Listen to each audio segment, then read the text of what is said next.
What is up, guys, and welcome to the first hardware overview and first look and first impressions of this, the iPhone 6 Plus. iPhones have got bigger. Steve Jobs said quite a few years ago that obviously it wasn't going to happen. You wanted things to only be able to be used in one hand, but obviously things have changed.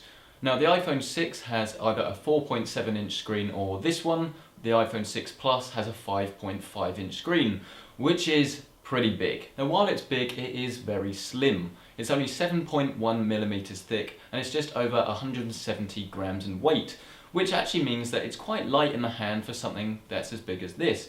It's got a nice metallic feel. It's got more rounded edges than it did before. This does mean that it is slightly more sort of slippery in the hand than it was before.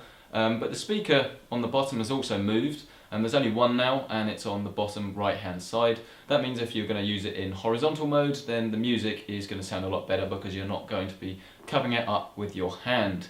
I remember the Impossible game all those years ago. It was definitely very hard to play it on an iPhone because you're always covering up the sound with your hand, so I'm very glad that that has been updated. Now while we're on the topic of size, this phone is massive, and the first time you pick it up you will definitely notice it, especially if you're an iPhone user, because obviously the size is completely different. So if you've never used a phone that's even a little bit bigger than an iPhone, you're gonna feel like it's very foreign indeed.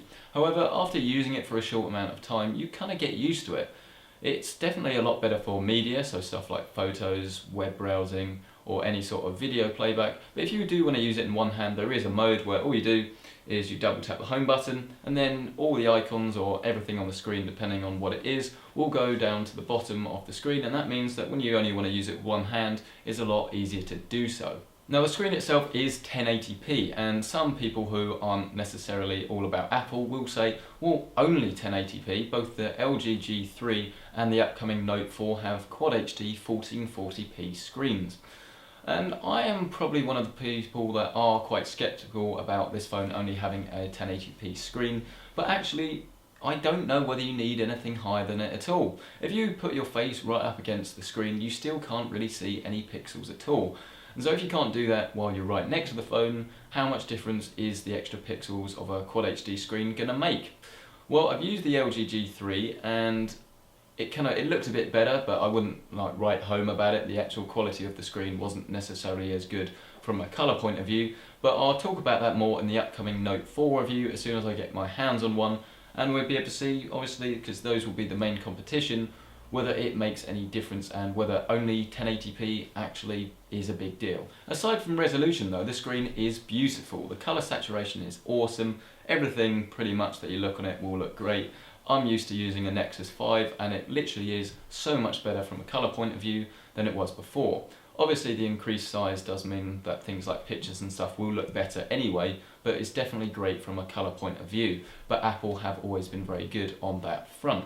Now aside from actually having space to put it in your pockets, the other thing that I don't really like about this phone size-wise is when you want to take a telephone call, it does seem a little bit too big. Not necessarily too heavy, but it does seem too big, and if you went any bigger than this, it would be pretty ridiculous.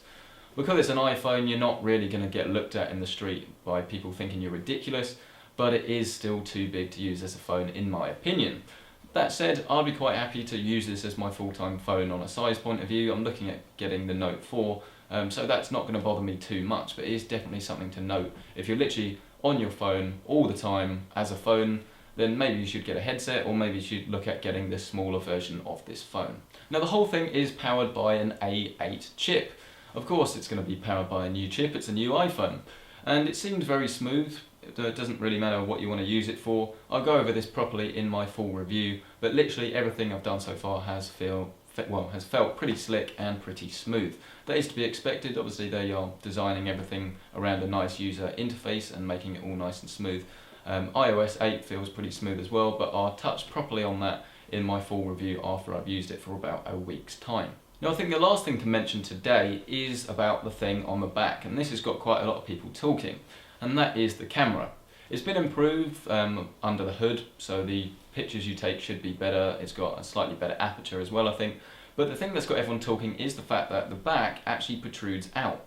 So the first thing that would happen if you lay your table flat on the table is that it's actually resting on the camera lens, which is obviously, well, it sounds pretty ridiculous.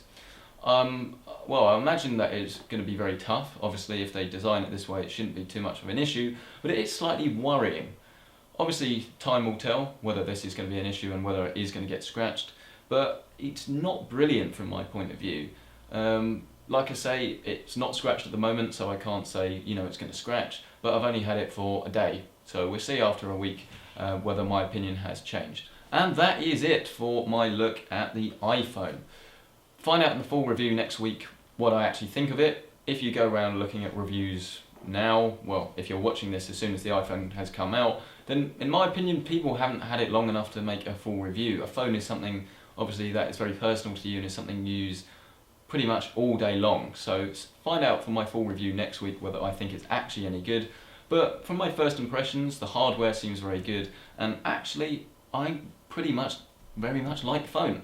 It doesn't make it any less expensive, it is very expensive, but if you're a big iPhone fan, at least at the moment, I have to say I am quite impressed. Thank you very much for watching this video. As always, leave a like if you've liked it, leave a dislike if you didn't like it. Either way, let me know in a comment what you thought of the video. If you want to subscribe, if you want to see more videos like this, and of course the upcoming review, then hit the subscribe button and then join the many other subscribers in getting great video content, well, at least I think it's great video content, straight to your feed.